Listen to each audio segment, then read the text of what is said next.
अस्सलाम वालेकुम जी। ऑनलाइन वालों, आवाज आ रही है आप लोगों को? वालेकुम सलाम। कैसे हैं आप हसान? ठीक ठाक?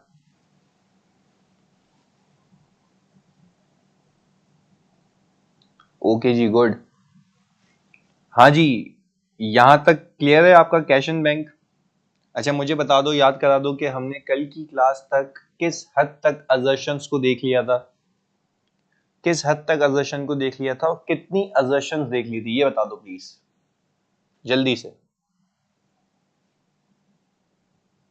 कंप्लीटनेस और कट ऑफ, वेरी गुड, बेहतरीन हो गया जानी। चलें जी, आज हम बात कर लेते हैं सर कैश एंड बैंक में एग्जिस्टेंस की। आप मुझसे बेहतर समझते हैं कि हम इसमें सर्कुलेट करेंगे एक्सटर्नल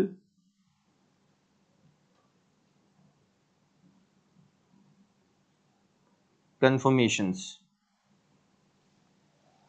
अच्छा मुझे आप एक बात बताएं, इस वाली केस में क्या मैं सैंपल बेसिस पे कंफर्मेशन भेजूंगा या सबको? हाँ जी, मुस्तफा कह रहे हैं सबको। वेरी गुड, सबको, क्योंकि कैश एंड बैंक है, बैंक बैलेंसेस इन्वॉल्व है, हाई रिस्क है। ऐसा भी तो हो सकता है ना, वो बोले बिला वजह मेरे बैंक में पैसे पड़े हुए जबकि असल में हुई ना। तो आपने बैंक को कंफर्मेशन भेजनी है और वहां पे क्लैरिटी के साथ बताना है कि भाईजान ये बताएं कि इनके बैंक अकाउंट में इनके पैसे आपके बैंक अकाउंट में कितने पड़े हुए हैं। तो ये मैं क्लियरली किससे पूछूंगा? बैंक से पूछूंगा। बैंक को बोलूंगा मुझे डायरेक्ट रिप्लाई करो। बैंक को मैं क्या बोलूंगा? मुझे डायरेक्ट रिप्लाई करें कि और आप ये बताएं कि इनके बैंक अकाउंट में आपके बैंक में कितने पैसे मौजूद है। ऐसा ही है। अच्छा एक मजे की बात बताता हूं, एक मजे की बात बताता हूं। हम बाज औकात ना कंफर्मेशन कुछ ऐसे भेजते हैं कि लेट से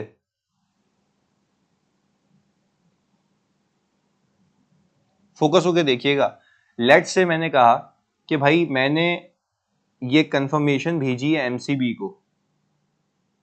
ये बहुत फोकस होके देखिएगा चीज, एमसीबी को भेजी है। अच्छा एक और चीज सीख लें, आज की क्लास में बता देता हूं जो कि एडिशनल चीज है। एमसीबी को कंफर्मेशन भेजता हूं, एक ऑडिटर साइन करता है, एक साइन यहां पे ऑडिटर का होता है और एक साइन यहां पे क्लाइंट का होता है। ऐसा ही एक साइन यहाँ पे क्लाइंट का होता है। अच्छा जब तक क्लाइंट का साइन नहीं होगा ना तब तक वो आपको रिप्लाई नहीं करेगा। रीजन है ना, क्योंकि क्लाइंट बैंक को ऑथराइज करेगा कि भाई इसको बता दो ये पूछ रहा है, ऐसा है, जल्दी बताओ, ऐसा है। दोनों के सिग्नेचर होने चाहिए, अदरवाइज कोई बंदा आपको क्यों रिप्लाई करेगा। ऐसा ही है। वेरी गुड, आगे सुनिएगा। अच्छा मैं जब एमसीबी को कंफर्मेशन भेजता हूं ना तो मल्टीपल चीजें पूछता हूं और उसके अनेक्जर लगे हुए होते हैं। मैं कह रहा हूं अनेक्जर लगे हुए होते हैं कंफर्मेशन पे। यहां पे मैं लिखता हूं कि we have been appointed as an auditor of XYZ company and we are writing this letter in for the purpose that you will confirm us the bank accounts, bank balances that has been held by this client, by our client, जो कि ये ऊपर नाम में दिया हुआ है। और आप ये बता दें अनेक्जर में जो जो इन्फॉर्मेशन मांगी हुई है। बात समझिएगा, अनेक्जर में क्या क्या इन्फॉर्मेशन मांगते हैं हम लोग। पहली दो तीन चीजें बता रहा हूं। मैंने कहा बैंक अकाउंट डिटेल्स। अच्छा मेरे प्यारे बच्चों मुझे बताओ, बैंक अकाउंट डिटेल्स में उसको लिख के नहीं देता, ये कौन सी कंफर्मेशन होती है? ये कौन सी कंफर्मेशन होती है? बैंक अकाउंट डिटेल में उसको लिख के नहीं देता, ये कौन सी कंफर्मेशन होती है? हैं नेगेटिव। ये कैसी बात हो गई भाई? नेगेटिव कहां से हो गई? ब्लैंक होती है। वेरी गुड, पॉजिटिव ब्लैंक होती है। क्या हो गया भाईजान? भाई नेगेटिव में तो मैं कहता हूं, आप लोग क्या कर रहे हो भाई, टेंशन दे रहे हो मेरे को। नेगेटिव में तो मैं ये कहता हूं कि भाईजान आप मुझे रिप्लाई तब करना जब आप डिसएग्री करें। ऐसा है? जल्दी बताओ, ऐसा है? नेगेटिव में तो मैं ये कहता हूं ना कि आप मुझे रिप्लाई तब करना जब आप डिसएग्री करें। तो उसमें तो इंफॉर्मेशन लिख के देनी पड़ेगी लाजमी। यहां पे मैं बैंक अकाउंट डिटेल्स मांगता हूं, मैं बोलता हूं भाई बैंक अकाउंट डिटेल्स लिख के दो और फिर लिख के दो कि उसके आगे उसका रिस्पेक्टिव बैलेंस कितना है, उसके आगे उसका रिस्पेक्टिव बैलेंस कितना है। आपको एक मजे की बात बताऊं, इससे होता क्या है, बाज औकात ना क्लाइंट, बात समझिएगा, बाज औकात जो है ना क्लाइंट, जैसी बात है जल्दबाजी में होता है, आपको डेटा देता है। तो हम याद है शुरू में मैंने लिस्ट ऑफ बैंक अकाउंट मांगे थे, यहाँ ये ना मैं जवाब दूं, लिस्ट ऑफ बैंक अकाउंट मांगे थे मैंने, ऐसा है। तो मैं क्या उन लिस्ट ऑफ बैंक अकाउंट के सारे को कंफर्मेशन भेजूंगा, हाँ या नहीं, सबके सबको कंफर्मेशन भेजूंगा, यस। अच्छा, क्या मैंने उसकी कंप्लीटनेस भी इंश्योर की थी, क्या मैंने उसकी कंप्लीटनेस भी इंश्योर की थी, वेरी गुड, हमने उसकी कंप्लीटनेस भी इंश्योर की थी। और ऐसे कि मैंने देखा था कि भाई मिनट्स ऑफ द मीटिंग में कुछ ऐसी बात तो नहीं है बैंक अकाउंट वगैरह खुलने की। पर अब एक और चीज देखें, क्या ऐसा हो सकता है कि बैंक की एक ब्रांच में एक से ज्यादा अकाउंट हो, बैंक की एक ब्रांच में एक से ज्यादा अकाउंट हो सकता है, बिल्कुल हो सकता है।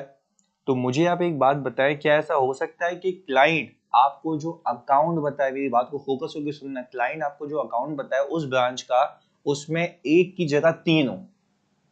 तो बैंक आपको यहां पे अकाउंट 1, अकाउंट 2 और अकाउंट 3 तीनों लिख के दे देते हैं। तो यहां से भी आपको कुछ चीजें पता लग जाती है कि ये भी एग्जिस्ट करते हैं, ये भी एग्जिस्ट करते हैं, ऐसा ही है, ऐसा ही है मेरे बच्चों। तो ये होता है, तो क्लाइंट कहता है हाँ यार हमने लिस्ट अपडेट नहीं की थी, और उसमें इसलिए नहीं अपडेट की क्योंकि वो अकाउंट अभी हम यूज नहीं करते, वो डोरमेंट अकाउंट है। और वाकई में मैंने देखा कि भाई उसमें 2 रुपए या 3 रुपए पड़े हुए थे, या 1000 या 12,000 पड़े हुए थे ऐसे, क्योंकि वो बोल रहे भाई वो अकाउंट हम यूज नहीं करते। तो हमने कहा सही है भाई, नहीं यूज करते, भाई हमें बताओ तो सही ना, हमें तो कंप्लीटनेस को इंश्योर करना है। पहले बताओ, ये बात समझ आती है?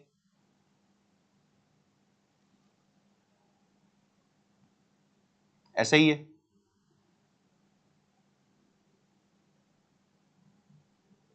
तो सर बनाए क्यों थे, पहले यूज करते थे ना। देखो बाजों का ऐसा होता है, फॉर एग्जांपल अगर मैं तुम अपनी एग्जांपल दूं गरीब बंदे की, तो मैं क्या करता हूँ, फॉर एग्जांपल पहला मेरा एमसीबी में अकाउंट था, अब स्टैंडर्ड चार्टर्ड में। तो जैसी बात है, अब जैसे जैसे बंदा ग्रो होता है वैसे वैसे वो बंदा अच्छे से अच्छे की तरफ जाता है। अब मैं एमसीबी बहुत कम यूज करता हूँ, सही है ना। तो गरीब लोग आपको पता है क्या यूज करते हैं, स्टैंडर्ड चार्टर्ड का अकाउंट, ऐसा ही है भाई। तो बाज औकात आपकी नीड्स चेंज होती हैं, ऐसा भी होता है कि बात समझिएगा, जैसे फॉर एग्जांपल मैं ईवाई में आया, तो ईवाई में आने के बाद मैंने कहा कि भाई ईवाई की सैलरी कहाँ आती है, ईवाई की सैलरी आती है स्टैंडर्ड चार्टर्ड में। तो मैंने कहा भाई मैं पागल थोड़ी ना हूं, मैं एमसीबी का अकाउंट खुलवा के बैठा हूँ, एचबीएल का अकाउंट खुलवा के बैठा हूँ। मैंने एचबीएल भी बंद कर दिया, एमसीबी बंद कर दिया, बंद इन द सेंस कि मैं यूज नहीं कर रहा, अकाउंट तो एग्जिस्ट करता है मेरा,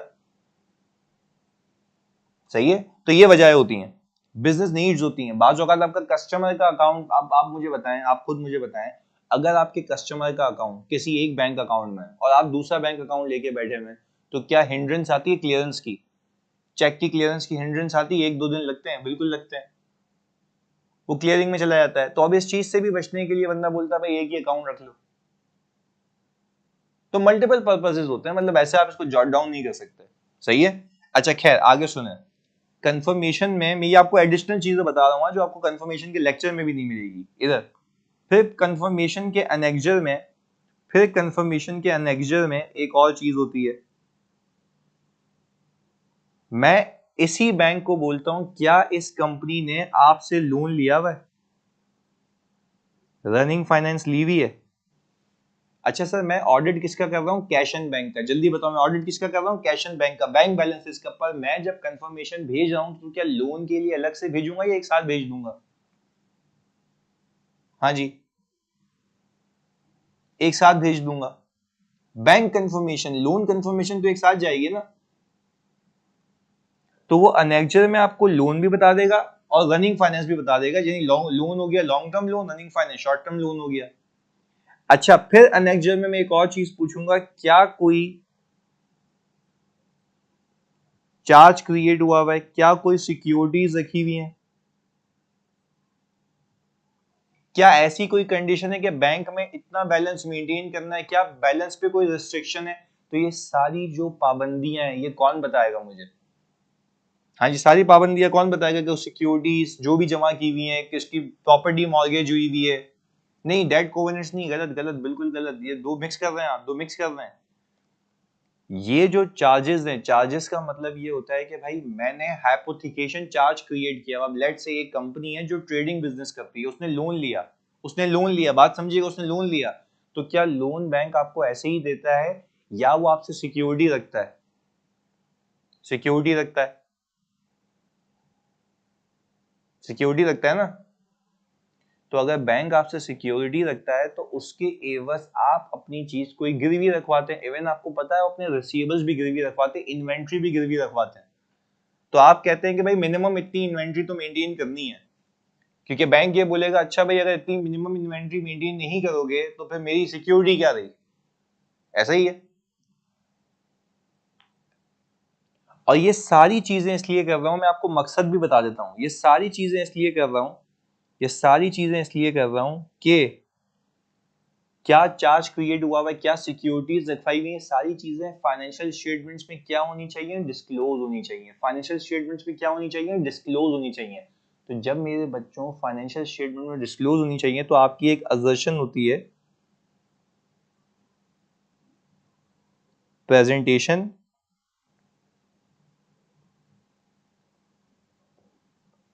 एंड डिस्क्लोजर।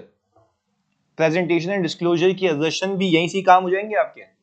ऐसा है मेरे बच्चों। अच्छा, और यही चीजें एग्रीमेंट में भी लिखी हुई होती है, जिसको हम कहते हैं लोन एग्रीमेंट। पर मुझे ये बताओ कि लोन एग्रीमेंट तुम्हें डायरेक्ट बैंक दे रहा है या क्लाइंट देता है? कि साइन तो हुआ हुआ होता है, ऐसी बात है, स्टैम्प पेपर पे होता है, साइन तो हुआ हुआ होता है। पर तुम लोग मुझे एक बात बताओ, ज्यादा रिलायबल एविडेंस कौन सा है? सवाल है। इंटरनल या एक्सटर्नल? External, very good. तो वो आपको सीधा सीधा बता देगा भाई ये चीजें हैं। यहां तक बात समझ आती है? तो खैर बहरहाल हमारी जो है एग्जिस्टेंस ऐसे इंश्योर हो गई। और मैंने आपको ये बता दिया कि फॉर्मेट क्या होता है ऑल टुगेदर आपके कंफर्मेशन का। चलें आगे। फिर आपको तो मजे की बात पता है कि भाई जब ये कंफर्मेशन भेजी, तुम लोग मुझे बताओगे प्लीज फोकस के साथ, जब वो कंफर्मेशन हम भेजेंगे, जब हम कंफर्मेशन भेजेंगे तो आपको पता है कि भाई अज्यूम करें कि bank replied.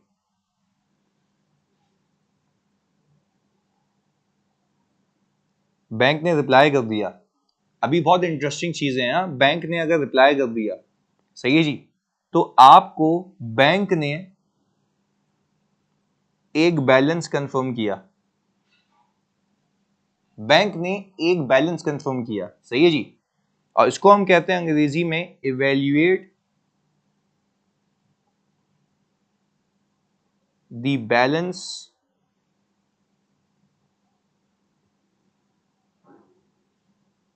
Confirmed by the bank. Evaluate the balance confirm by the bank, ये रहा। अच्छा, बैंक ने कंफर्म किया कि भाई आपके पास 1.2 मिलियन मौजूद है क्रेडिट बैलेंस। अच्छा, बैंक का क्रेडिट मतलब आपका डेबिट होता है ना, कि उसके पास इतना बैलेंस पड़ा हुआ है, क्योंकि उसकी तो लायबिलिटी है ना, आपका एसेट है, उसकी तो लायबिलिटी है ना, उसको तो आपको देने हैं। ऐसा ही है मेरे बच्चों, उसके पास क्रेडिट बैलेंस है, आपके तो डेबिट है ना, आपका तो एसेट है, उसके लिए लायबिलिटी है, इतना बैलेंस पड़ा हुआ है। अच्छा, अब प्लीज सुनिएगा। अब लेट्स से मैं एमसीबी की बात कर रहा हूं। हमने कहा balance as per confirmation. Balance as per confirmation, बहुत फोकस होकर सुनिएगा। बैलेंस एज पर कंफर्मेशन कितना आ रहा है मेरे बच्चों?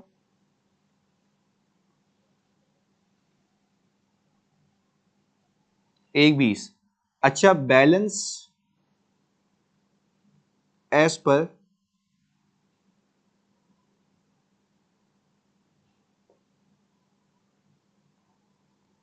हाँ जी, balance as per bank statement क्या सेम होना चाहिए? 100% केसेस में सेम होना चाहिए। 100% केसेस में सेम होना चाहिए।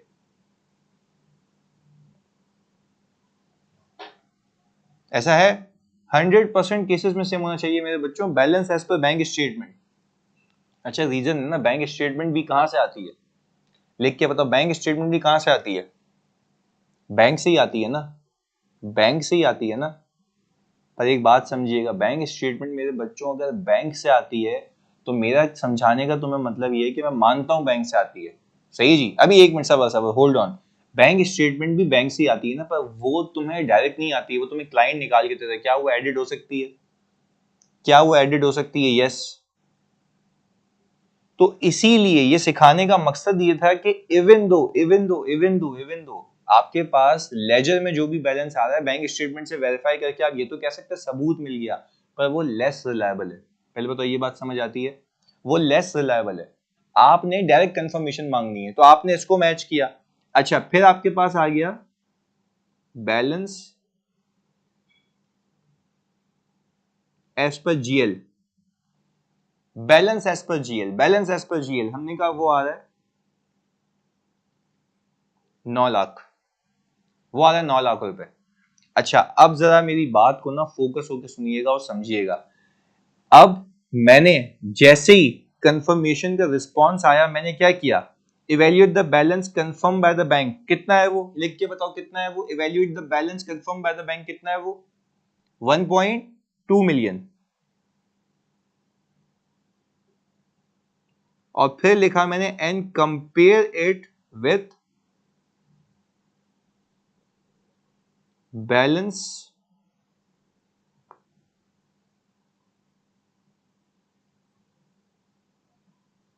appearing in GL and bank statement. ऐसा ही है? क्या मैंने कंपेयर किया? क्या मैंने कंपेयर किया? यस सर, बिल्कुल कंपेयर किया। जो कर रहा हूं वो इंग्लिश में लिख रहा हूं ताकि आपके लिए आसानी हो जाए। पूरा परफॉर्मा बना के दिखा रहा हूं, ये ऑडिट। अच्छा, ये जो मैं कर रहा हूं, ये जो मैं कर रहा हूं, ये जो मैं लिख रहा हूं, इसको हम क्या कहते हैं? इसको हम क्या कहते हैं? ये जो मैं लिख रहा हूं उसको हम क्या कहते हैं? डॉक्यूमेंटेशन। वेरी गुड, डॉक्यूमेंटेशन, बेहतरीन। क्योंकि आपने हर एक चीज की डॉक्यूमेंटेशन करनी है जो जो काम कर रहे हो, और नीचे लिखना भी है कि what work you have performed. चलें आगे सुनिएगा, आगे सुनिएगा। मैंने कहा भाई चलें जी, ये बैलेंस एज पर जीएल आ गया। अब आपके पास आ गया डिफरेंस, कितने का?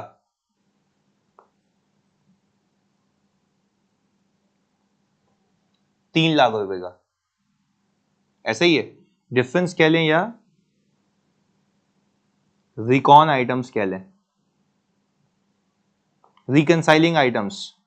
अच्छा, अब तुम लोग समझना, ये जो कंपेयर किया ना, आपने बोला कि भाई आपका बैलेंस तो जीएल में तो कम है, आपका बैंक वाला ज्यादा बता रहा है, जीएल में तो कम है, आपका बैंक वाला ज्यादा बता रहा है। तो फिर क्लाइंट कहेगा कि भाईजान, यहाँ पे मसला ये है कि हमने जो है पेमेंट की थी, पर वो चेक अब तक प्रेजेंट नहीं हुए, वो चेक अब तक प्रेजेंट नहीं हुए। तो मैंने कहा अच्छा, तो आप लोगों ने कोई बैंक रिकंसिलिएशन बनाई होगी? उसने कहा बिल्कुल बनाई है। तो दूसरा स्टेप क्या होगा? Obtain bank reconciliation statement. सही जी, बैंक रिकंसिलिएशन स्टेटमेंट। मैंने कहा भाई अच्छा, वहां पे क्या आ रहा होता है? Balance as per GL. Balance as per GL कितना आ रहा है भाई?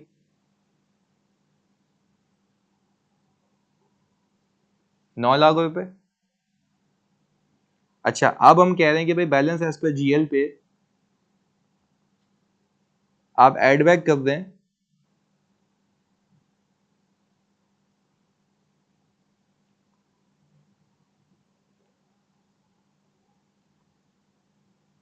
Unrepresented check.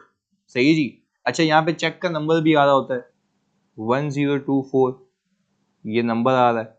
सही जी। हमने कहा कि भाई अनप्रेजेंटेड चेक है हमारे पास, जो हमने दे दिए, हमने चेक काट के दे दिए, जो कि बैंक में प्रेजेंट नहीं हुए। तुमने कहा बैंक के बैलेंस के इक्वल करने के लिए हमने उसको प्लस कर दिया।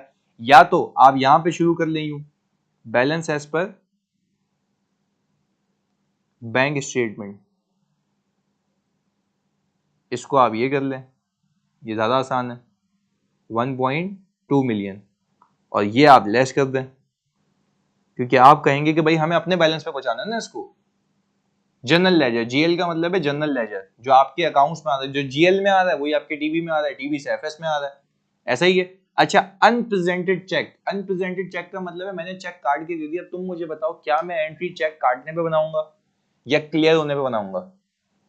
लिख के बताएं, क्या मैं एंट्री चेक काटने पे बनाऊंगा या क्लियर होने पे बनाऊंगा?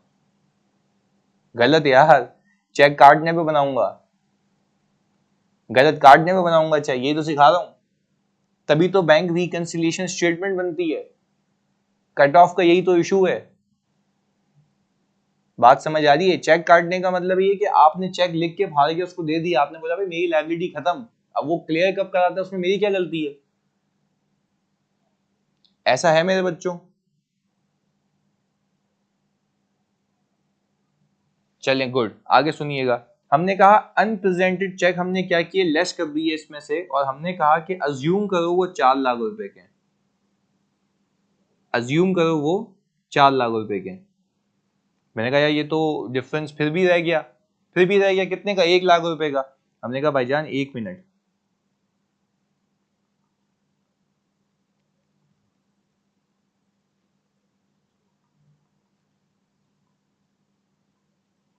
अनक्लियर चेक भी है। अच्छा, मैंने वो कितने का, 1 लाख का। मैंने कहा इसका क्या मतलब है भाई? उसने कहा हमें चेक आ गया था, हमने बैंक में जमा करा दिया, तो मैंने तो चेक आते ही एंट्री बना दी है, मैंने तो चेक आते ही एंट्री बना दी है। तो मैंने कहा अच्छा, आपने जब चेक आते ही एंट्री बना दी है तो आप इन सबको सम करें या नेट करें, ये कितना आता है? 9 लाख रुपए आता है? ऐसा है, 9 लाख रुपए आता है। आपने जमा करा दिया, वो 2 दिन लगेंगे, आपने 31 दिसंबर पे जमा करवाया, वो 2 जनवरी को क्लियर होगा, तो ऐसा तो नहीं है ना कि आपकी इस साल की रिसीट नहीं है, ऐसा है? अच्छा, इसको हम कहते हैं,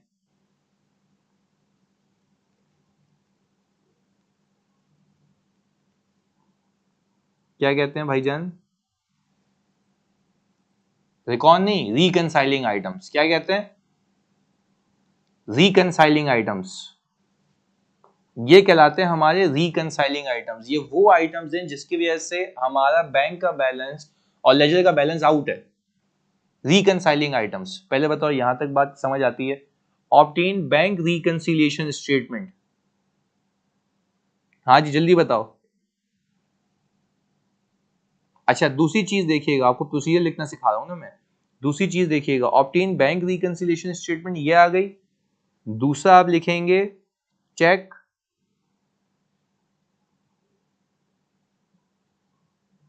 mathematical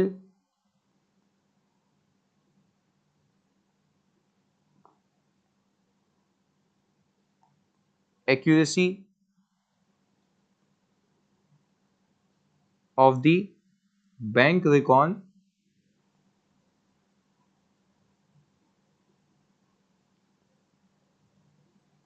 agree balance as per GL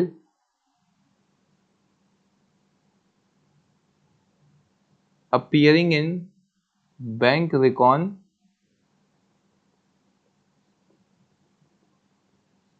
with GL and balance as per bank statement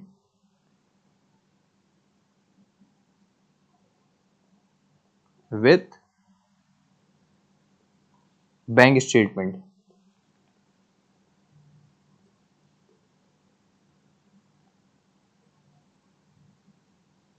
अच्छा, ये करके बताऊंगा ना तो ये अंग्रेजी भी समझ जाएगी। जो किया है वो फैक्ट लिख दिया। मैंने क्या किया, जब मैंने बैंक रिकंसिलिएशन मांगी, बैंक रिकंसिलिएशन मांगी, सही है जी, तो आप मुझे बताएं इसको ऊपर नीचे करते हैं तो ज्यादा अच्छा लगेगा। ये पहले करना चाहिए मुझे, ये वाला काम पहले इसको नीचे ले आते हैं।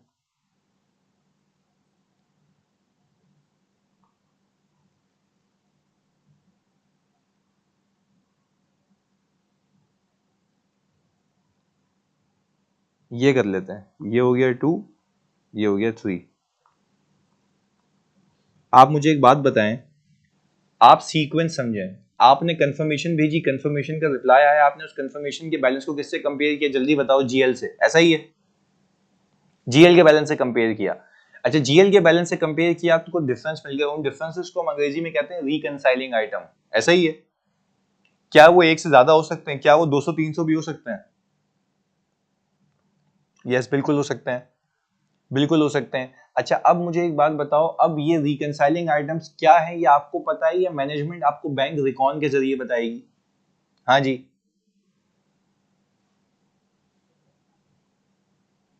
जल्दी बताएं। ये आपको पता है या मैनेजमेंट आपको बैंक रिकॉन के जरिए बताएगी? भाई बैंक रिकॉन के जरिए बताएगी। अच्छा, जब वो बैंक रिकॉन के जरिए बताएगी तो बैंक रिकॉन को क्या ऐसी आंखें बंद करके उस पर भरोसा कर लोगे, या पहले ये देख लोगे कि जो बैंक रिकॉन आई है उसके अंदर जो balance as per bank statement आ रहा है और बैलेंस एज पर जीएल आ रहा है, क्या वो जीएल और बैंक स्टेटमेंट से मैच करता है या नहीं करता? ऐसा है, जो ऊपर तुमने डिफरेंस लिया था वही दिखना चाहिए ना नीचे, तो मैंने वही तो लिख दिया, एग्री कर लो बैलेंस। फिर मैंने कहा, जो क्योंकि देखो ये बच्चा इतना भंड मारता है ना, तुम्हारी सोच है, बच्चे जब फॉर्म में आता है ना वो बैंक रिकॉन लेके टक टक टक टक कर लेता है, वो भाई बैंक रिकॉन देख तो सही, सही बनी हुई है नहीं बनी हुई। फिर आपने बैलेंस एग्री कर लिया, फिर आप क्या उसकी मैथमेटिकल एक्यूरेसी चेक करेंगे कि क्या वो ऊपर से शुरू होकर प्लस माइनस करके क्लोजिंग बनता है या अभी भी डिफरेंस है? ऐसा है? जल्दी बताओ, ऐसा है? तो आपने उसकी एक्यूरेसी को चेक किया। अच्छा, अब जब ये तसल्ली होगी ना कि बैंक रिकॉर्ड सही बनी हुई है, तो आप ये कैसे मान लिया, आप लोगों ने, आपने ये कैसे मान लिया कि ये वाकई में अनप्रेजेंटेड है, ये वाकई में अनक्लियर्ड है? अच्छा, ये तो मैंने यहाँ पे दो रखे हैं ना, ये तो मैंने यहाँ पे, क्योंकि देखो आपको क्या वेरीफाई करना है, 1.2 वेरीफाई करना है या 9 लाख रुपए वेरीफाई करना है? जल्दी बताओ, आपको 1.2 वेरीफाई करना है या 9 लाख रुपए? 9 लाख रुपए ना, 1.2 तो बैंक ने बता दिया, ये तो कंफर्म्ड है ना बैंक से।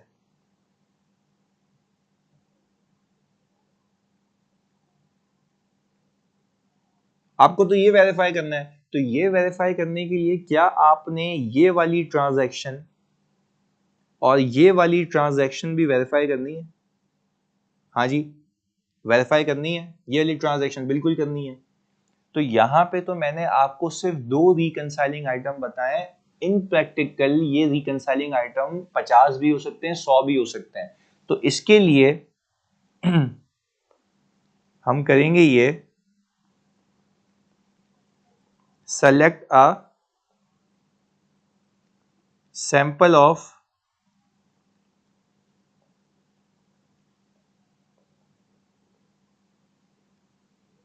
reconciling items। हाँ भाई, क्या सेलेक्ट कर लेंगे सैंपल ऑफ रिकंसाइलिंग आइटम, चाहे वो अनप्रेजेंटेड हो या अनक्लियर्ड हो, ऐसा ही है। कुछ अनप्रेजेंटेड से उठाऊंगा, कुछ अनक्लियर्ड से उठाऊंगा, ऐसा ही है भाई, बिल्कुल ऐसा ही है। Select a sample of reconciling items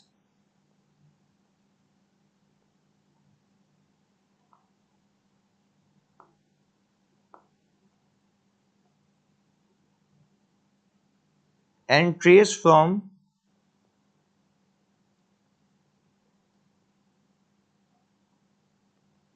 subsequent bank statement that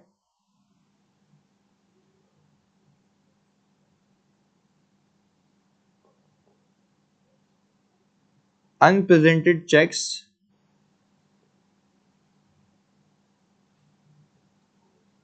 have been presented, ऐसा ही है।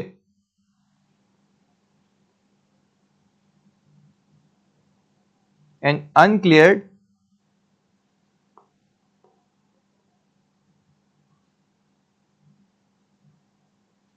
have been cleared।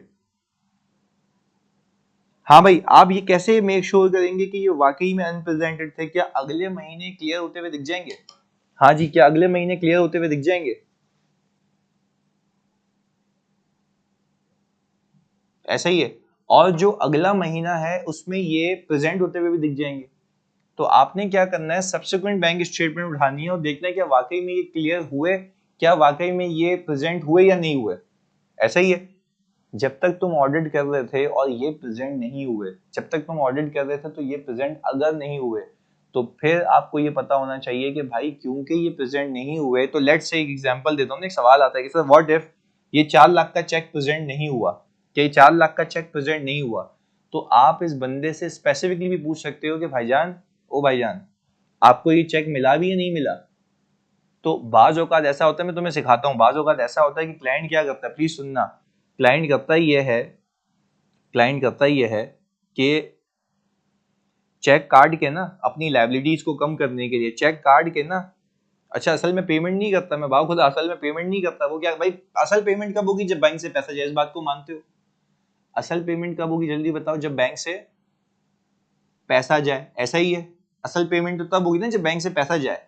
अच्छा क्लाइंट क्या करता है बाज औकात, सही जी, चेक ड्रॉ किया, सही है ना, और उसको ड्रॉ करके चेक काट के, सही जी, अपने पास ही रख लिया।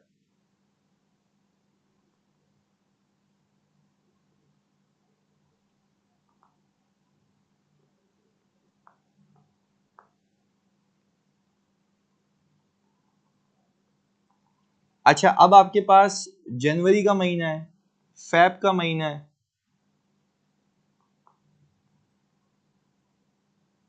सही है जी, और मार्च का महीना है,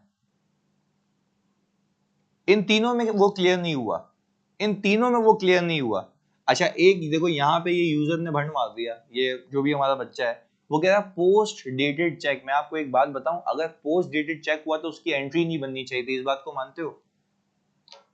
अगर पोस्ट डेटेड चेक हुआ तो उसकी एंट्री नहीं बननी चाहिए थी, इस बात को मानते हैं आप लोग। पोस्ट डेटेड चेक का मतलब है आपकी लायबिलिटी जाएगी आगे, तो आपको तो एंट्री नहीं बनानी चाहिए। वेरी गुड, ऑब्लिगेशन खत्म ही नहीं हुई, तो इस बात को याद रखना, खैर बात समझिएगा। अच्छा बाज़ औक़ात ऐसा भी होता है कि वाकई में सामने वाला चर्सी इसको चेक क्लियर ही नहीं करवा रहा होता, तो कुछ भी रीजन हो सकता है उसका। पर अगेन अगर आपको पता लगे कि 6-6 महीने पुराने चेक हैं, तो क्या वो आउटडेटेड हो गया है? हाँ जी, ऐसा है, जल्दी बताओ, क्या वो आउटडेटेड हो गया है? तो आप क्लाइंट को ये बोल सकते हैं कि भाई मुझे आप लॉन्ग आउटस्टैंडिंग आइटम्स की लिस्ट दे दें। अच्छा लॉन्ग आउटस्टैंडिंग आइटम्स की लिस्ट में इसलिए मांगता हूँ, ऐसा तो नहीं है, प्लीज मेरी बात सुनना, ये बहुत टेक्निकल बात कर रहा हूँ, ये नहीं लिखी हुई तुम्हारी किताब में। ऐसा तो नहीं है कि लॉन्ग आउटस्टैंडिंग आइटम में वो अभी भी रिकंसाइलिंग आइटम में आ रहा हो, जबकि वो चेक अब कैश ही नहीं हो सकता, तो पता है उसकी एंट्री क्या बननी चाहिए, वापस बैंक डेबिट हो जाना चाहिए और ट्रेड पेएबल क्रेडिट हो जाना चाहिए। इस बात को मानते हो,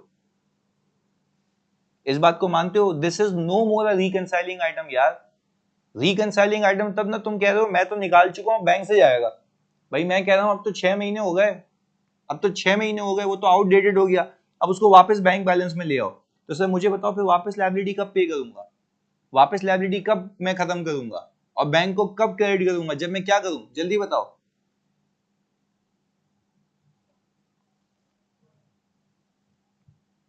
बताओ प्लीज, वापस मैं लायबिलिटी को कब खत्म करूं, वेरी गुड, बेहतरीन, आसान।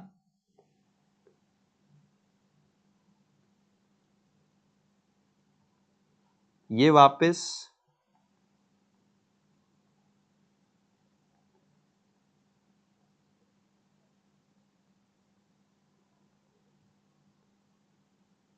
न्यू चेक बनेगा।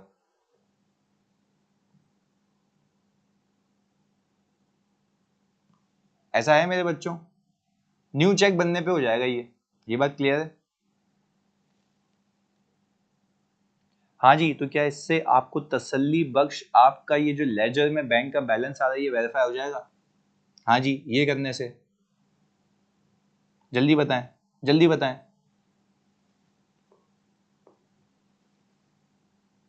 वेरी गुड मेरे बच्चों, बेहतरीन हो गया। अच्छा भाई अब फिर आपको ये पता होगा कि आपके पास कुछ सेविंग अकाउंट होते हैं, तो जो सेविंग अकाउंट होते हैं आपके, उसका इंटरेस्ट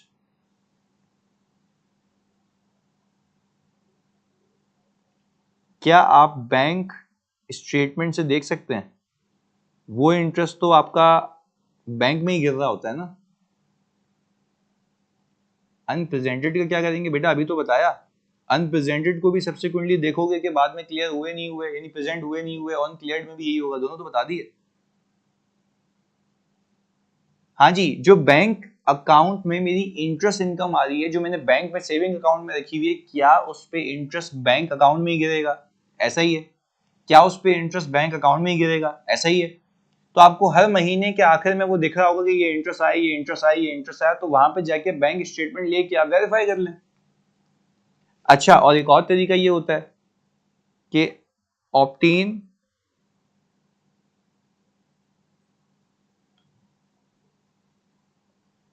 मंथली, क्वार्टरली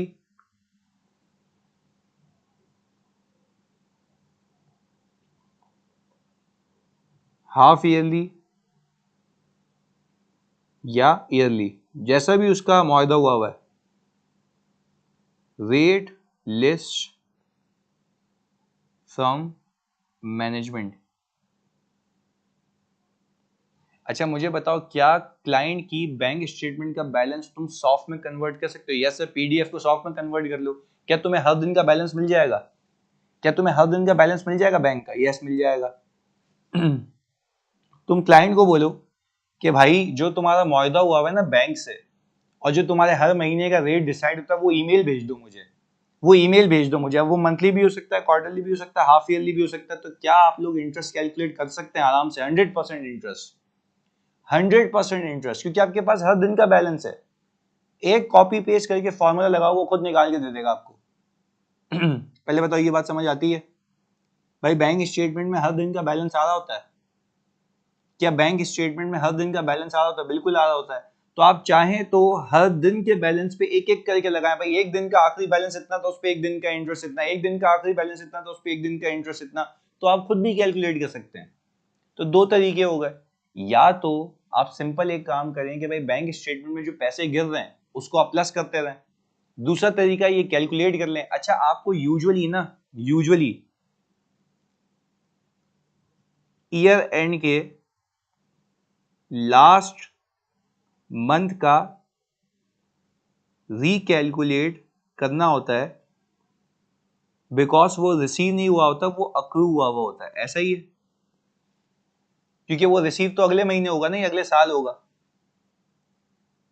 अब वो 30 जून पे या 31 दिसंबर, whatsoever is your year end, वो तो अक्रू हुआ होगा ना, गिरेगा तो एक दिन बाद। ऐसा ही है। तो इससे मेरा सॉर्ट ऑफ इंटरेस्ट रिसीवेबल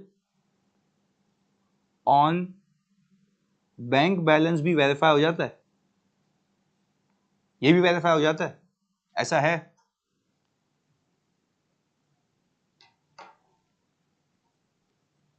चलें जी, बेहतरीन, बेहतरीन हो गया। तो भाई इसमें अब आप लोग ये जो है ना, ये कैश एंड बैंक रीड कर लेना, और कल हम इसके सवालात करेंगे। सही है? इसके आगे जो बातें लिखी हुई प्रेजेंटेशन एंड डिस्क्लोजर की, वो मैं आपको ऑलरेडी बता चुका हूं। सही है जानी? क्लियर है? तो कैश एंड बैंक एक सॉर्ट ऑफ लेंदी आपकी साइकिल होती है ऑडिट करने के लिए, तो आपको उसको इसलिए डिटेल में भी करना था। तो आप रीड कर लीजिएगा, आपको कोई इसमें मसला इतना सा भी नहीं होगा, ये मेरी गारंटी है। सही है? नहीं, उसके लिए नहीं भेजते ना, अनक्लियर्ड के लिए। वो तो क्लियर होते हुए देखेंगे ना, वो तो बैंक आपको कहेगा ना जानी कि भाई अगर वो क्लियर नहीं हुआ तो हो जाएगा, आप वहां से देख लें, मैं आपको कंफर्मेशन क्यों करूं? नहीं, रीजन ऑफ अनक्लियरेंस तो पता होता है ना, सेपरेट बैंक अकाउंट है ना, तो 2 दिन तो लगते हैं ना क्लियरिंग में। सही है? तो रीजन हम उससे नहीं पूछते। सेट है जानी? चलो, ओके। अगर हो ही नहीं क्लियर, तो अगर बेटा क्लियर हो ही नहीं रहा, तो वो वापस आ जाएगा ना, आप उसको रिवर्स करवा दोगे क्लाइंट के पास। मतलब कितना लंबा क्लियर, अनप्रेजेंटेड तो चमक आता है, मतलब अनप्रेजेंटेड तो समझ आता है। या तो ये हो कि भाई क्लाइंट बोल रहा है कि मेरे पास चेक आ गया, मैंने जमा नहीं करवाया, तो भाई तुमने जमा नहीं करवाया तो जमा करवाना, उसको बोलेंगे। सही है? एंड वाला कौन सा पॉइंट भाई?